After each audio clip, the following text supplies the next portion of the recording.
Sometimes I wonder, why do we have to experience so much pain in our lives, again and again?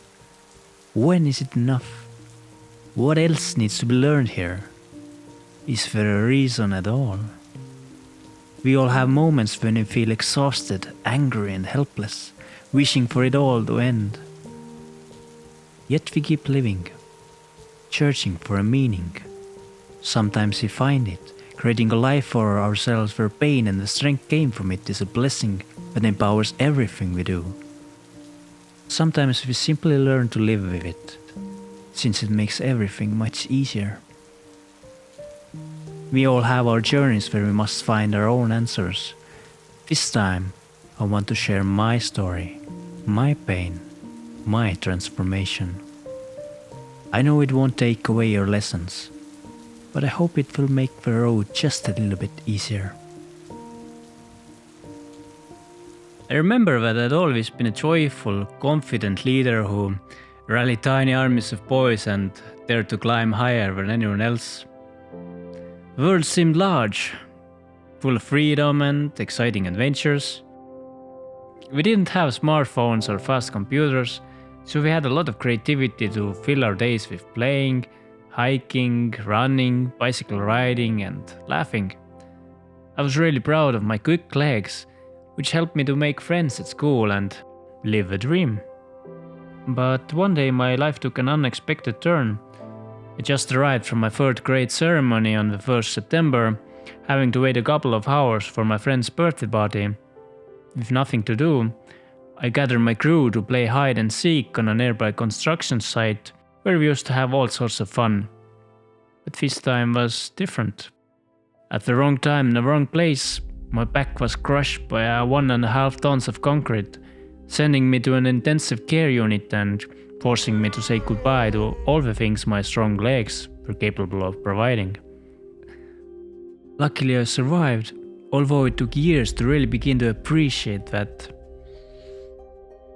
After the accident, I slowly lost myself in the darkness, day by day. The joyful and confident leader had now disappeared, replaced by a fearful boy in a wheelchair, trapped inside his body and mind. Sure, not every moment of my life was this dramatic, but at some point it was close to a living nightmare that no kid should ever go through.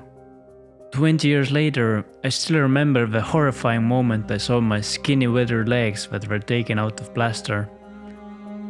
The realization I would probably never walk again. The nights I couldn't sleep because of my phantom pain, punching and screaming at my legs. The feeling of shame when my classmates first visited me at the hospital, believing there was something wrong with me, not worthy of love or respect. The embarrassment I felt when I pissed my pants next to a former friend because of urinary incontinence. Or when my mother picked me up from school while other guys were already dating girls. I never even talked to a girl. The horrors of going to school, not knowing how will my classmates bully me this time. The laughters and words that hurt like dagger. Don't even look at me. Ha, serves you right. The fights I had with my mother and brother because of my gaming addiction, which was actually the main thing that kept me going. The walls I built to keep my emotions locked away, losing the connection with my family. The cries I heard from my mother's room, feeling regret for everything she alone had to deal with. The tears I shed in my solitude, asking forgiveness for being me, feeling powerless to change. Endless questions in my head, asking why did this happen to me and what did I do to deserve this? The times I wished I was dead, full of guilt and hate. The pillow I tried to suffocate myself with. The pills I took. The cuts on my wrist. The bits of darkness. The lowest point of my life. You're finally connected with your spiritual self. How? When we hit our lowest point, we are open to the greatest change. I instinctively let go of my self-destructive ego, and surrendered myself to pain, feeling it more deeply than ever before. I burst into tears and felt an everlasting sadness, which was scary but also an important key to open my heart. I don't know what to do now. First realization of a warrior, What is? not knowing.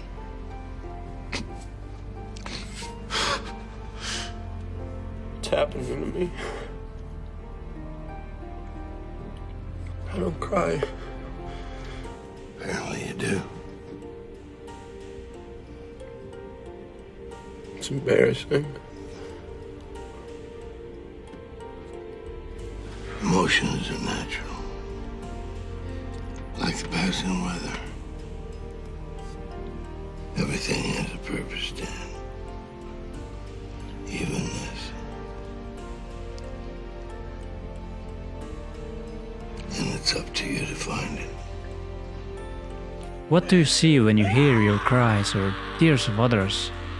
What do you feel inside your heart, forgetting all the thoughts in your head?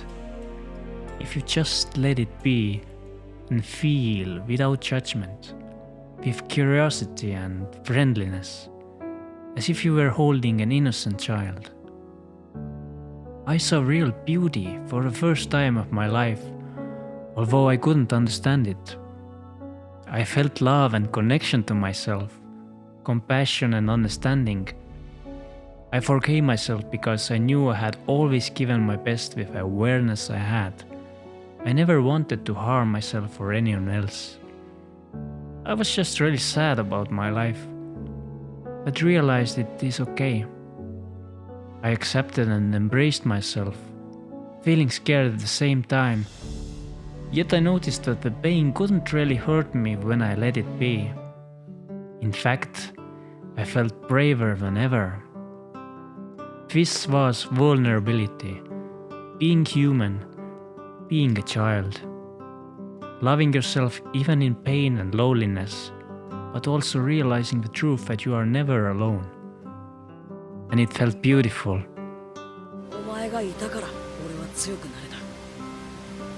お前のおかげでここまで来られた。だろ俺はどうすりゃいい。そんなもん簡単だろ。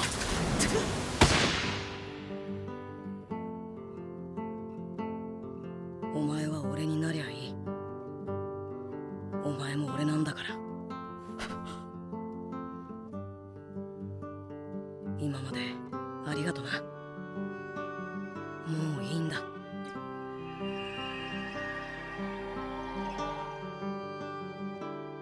I never realized I had such a powerful soul because I never really listened. Instead, I was always thinking, comparing, resisting, judging, blaming, hating.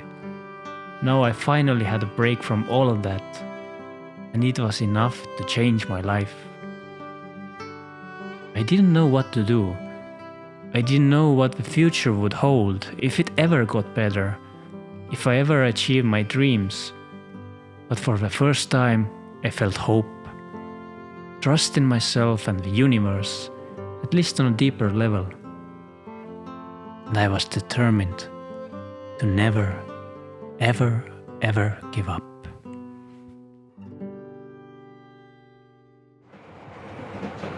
痛みを伴わない教訓には意義がない。